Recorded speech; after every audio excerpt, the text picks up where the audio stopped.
Hello, Pauper fans. This is Mathonical, and we're playing Rally Gond in the Pauper Challenge. We're up against the Maverick Girl, and we both know that we're both top 8 no matter what. And I also know that she is playing Elves. And as you saw from round 2, that is a very intensive, grueling matchup, very grindy. You have to play as fast as possible, as perfectly as possible, especially if they get the Well-Wisher online. So my objective here is not to win, it's just to not burn myself out. So, just as a heads up, I am playing with the idea of, in case I face her in the top 8 again, I don't want to show too much of my game plan or too much of my win conditions or the fact that the matchup is a go-to-time type game. So, I'm going to probably, my plan going into this is to not take optimal lines if the optimal lines mean a lot of grueling work on my part, since I'm already in top 8. Some of you may agree with that mentality, some of you may not. Feel free to let me know in the comment section below. Anyway, our opening hand is a keep. It's not overly exciting, but having multiple life gain and then a commune to find something of relevance later on, that's great.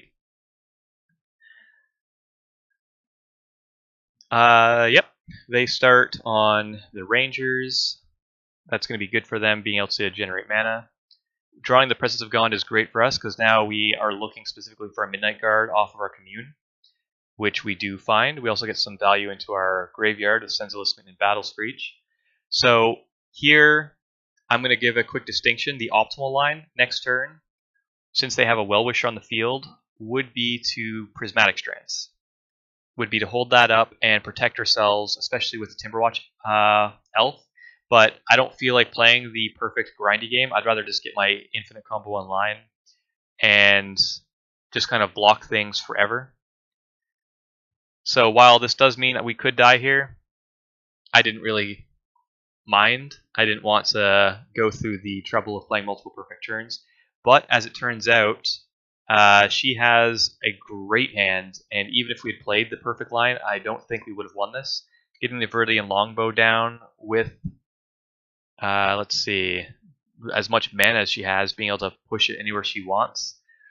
Yeah, we do not have a chance of winning this one, even with Prismatic Strands. All we could have done was draw this out for another few turns. So, yeah, we're fine giving up that one. Going into game 2, I was really on the fence about how to sideboard, since I don't want to show much of my tech on how I play this matchup. But we do end up pulling in all of our enchantments removal. We don't pull in the Spider Silks, though. And we pull out the Battle Screeches, the Rallies. Fairly standard. Yeah. So we'll jump into game 2. Our opening hand is not great, but it is keepable, so we just go ahead and keep that. Oh, never mind. I decided it wasn't good enough. Actually, yeah. We'll just kind of run with it. I think my reasoning was, even though that was a reasonable hand, I'd rather just try and have the infinite combo ready to just go, have the best chance of just winning right away. Having a Soul Warden down means we're going to gain a bunch of life. They have the Well-Wisher, so we don't have any way of winning with the infinite combo. We can Journey it, but we're still missing the Midnight Guard anyway. They have, once again, she has a pretty good hand. The only thing we've got going for us, though, is that is her entire hand. So we're just kind of hoping she doesn't get a Distant Melody. She doesn't have Viridian Longbow. And we're just trying to find a way of going infinite to win this. Multiple Prismatic Strands means we're going to be able to buy a ton of time, and we also have a ton of token generation. So now that we have a second Presence of Gond, we're going to start playing those on creatures at some point, just to generate blockers over time. This is going to turn into a long, grindy one, whether we like it to or not. There, we're blocking one instead of both. I'm basically testing the water to see how she plays, if she's going to go for some kind of win and make us use the Prismatic Strands, or if she's more interested in protecting her guys. I play that gamble once again, and this time she decides to aim for going for the win. Now we know, and we cash in one of our Prismatic Strands. Definitely the better line of play would be to block both creatures. And I think also getting one of the Presence of Gons online earlier is a better line of play, just so we're generating these blockers over time and we can play the Sense of Listening at some future time. Just some optimizations for people who would like to know how to play this matchup better. And yeah, essentially you're trying to buy as much time as possible.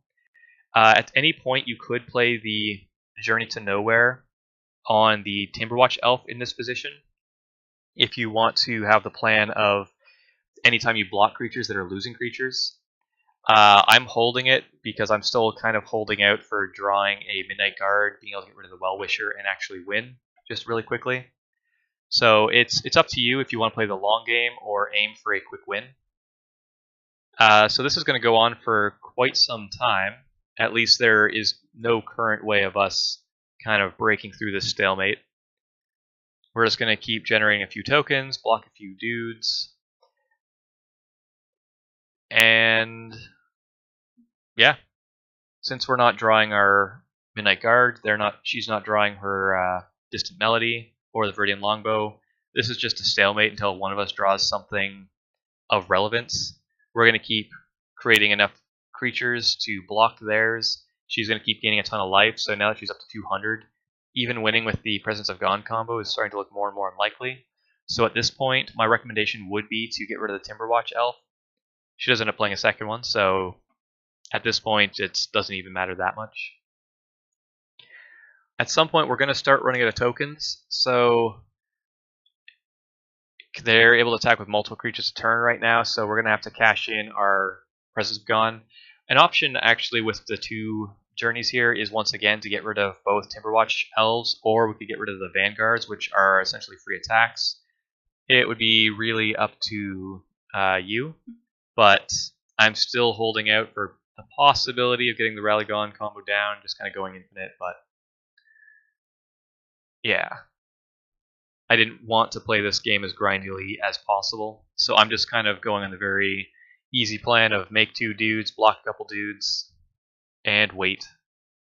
Kind of seeing how this goes. I am ahead on the clock, and yeah.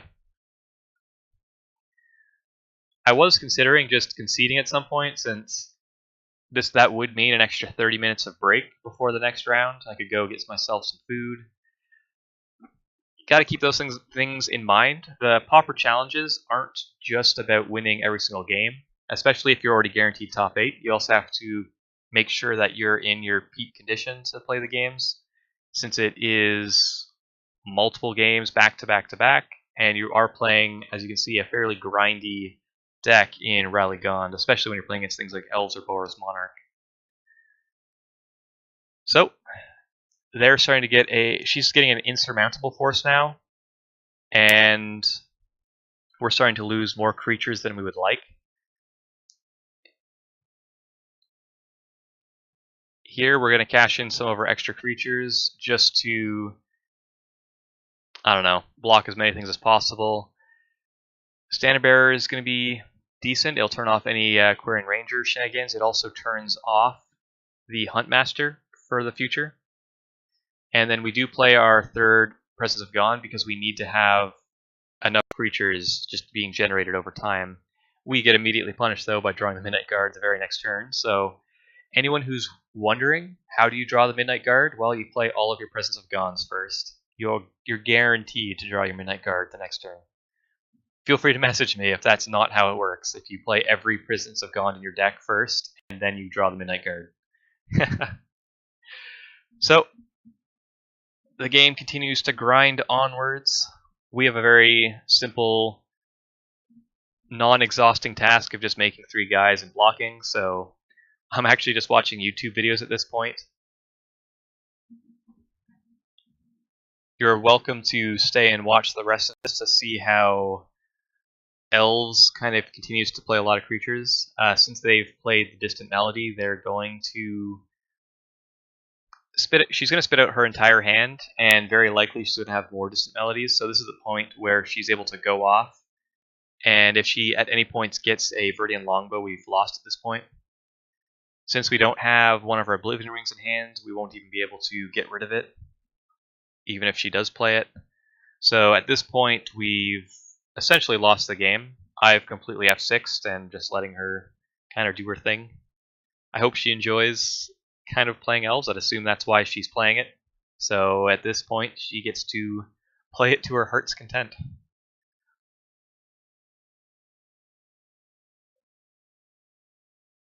I think I will just skip the rest of this turn, because at this point I'd F6. There isn't really anything I can do. I've already made my guys. I actually went up and took a nice bathroom break, got myself some water, and I came back good 3 or 4 minutes later, and she was still playing cards. Viridian Longbow does come down, and she does equip it. She does try to ping our Standard Bearer, but we do use Prismatic Strands just to protect it for this turn. Buys us 1 turn, sort of. But yeah, we'll just skip ahead to the next turn. Actually, there we go. That doesn't even skip the entire turn. Alright, let's try that again. She is down to 3 cards in her library, so the game plan is to somehow survive 4 turns to make her run out of cards in the library. Very tall order. The only way I saw of us being able to pull that off here is drawing.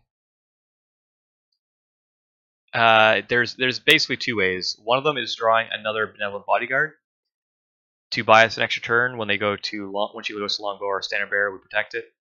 Actually, that doesn't even work, because I should just move the Longbow around and ping all of our dudes. So basically, the only realistic way we're looking to win this is to draw our last Prismatic Strands and use that 2 turn, like back-to-back turns.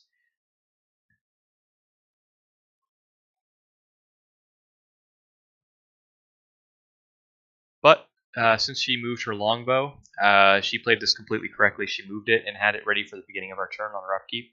So we had no ways of protecting ourselves there. So at this point, we've completely lost. We don't have a way of getting back into this. She's got an insurmountable force, the ability to ping off all of our guys, so we concede here. No need to carry on. Actually, I might have kind of like F6'd and kind of kept going with it, but either way, there's no way of winning from this point. So that is the end of the Swiss portion. We are top 8, although we're just 5-1. So join me in the next round for the quarterfinals. I will see you there.